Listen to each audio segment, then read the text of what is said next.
রাজধানীর কাকরাইলে অন্তর্বর্তী সরকারের তথ্য উপদেষ্টা মাহফুজ আলমকে লক্ষ্য করে পানির বোতল নিক্ষেপের ঘটনায় এবার জাতীয় নাগরিক পার্টির শীর্ষ পর্যায়ের নেতারা ক্ষুব্ধ প্রতিক্রিয়া জানিয়েছেন। তাদের মতে সমালোচনা গণতান্ত্রিক অধিকার, কিন্তু শারীরিক লাঞ্ছনা বর্বরতা। মাহফুজ আলমের সঙ্গে যা হয়েছে তার চেয়ে নিকৃষ্ট আর কি হতে পারে সেই প্রশ্নও তুলেছেন তারা।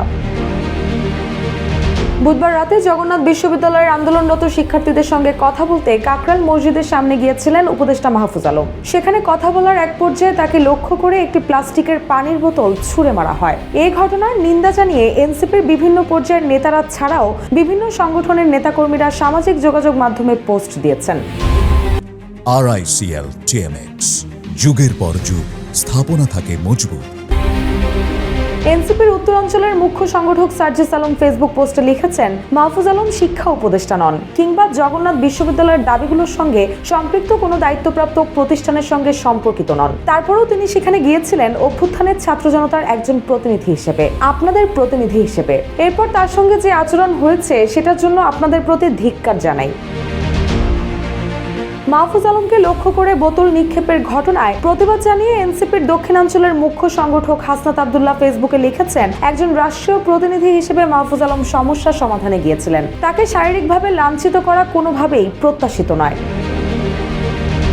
হাসনাত আব্দুল্লাহ আরো লেখেন, সমালোচনা গণতান্ত্রিক অধিকার, কিন্তু শারীরিক লাঞ্ছনা বর্বরতা এবং সেটির কোনো যুক্তিসঙ্গত ব্যাখ্যা নেই। অন্যদিকে অন্তর্বর্তী সরকারের আচরণও সন্দেহজনক বলে উল্লেখ করেন তিনি।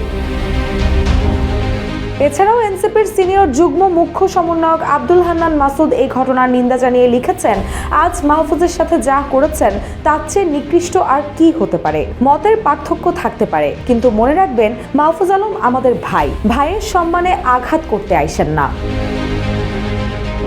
আরেক যুগ্ম আহ্বায়ক সরওয়ার তুষার লিখেছেন, তথ্য উপদেষ্টা মাহফুজ আলমের উপর হামলাকারীর রাজনৈতিক সংশ্লিষ্টতা আছে কিনা তা খতিয়ে দেখা দরকার। এছাড়াও এনসিপির আরো বেশ কয়েকজন নেতা মাহফুজ আলমের উপর বোতল নিক্ষেপের ঘটনায় ফেসবুকে ক্ষুব্ধ প্রতিক্রিয়া জানিয়েছেন। এদিকে গণতান্ত্রিক ছাত্র সংসদের আহ্বায়ক আবু বাকের মজুমদার সহ সংগঠনটির কয়েকজন নেতাও মাহফুজ আলমের সঙ্গে হওয়া এই ঘটনার নিন্দা ও প্রতিবাদ জানিয়ে ফেসবুকে পোস্ট দিয়েছেন। রুশা সুর, জয় জয় দিন।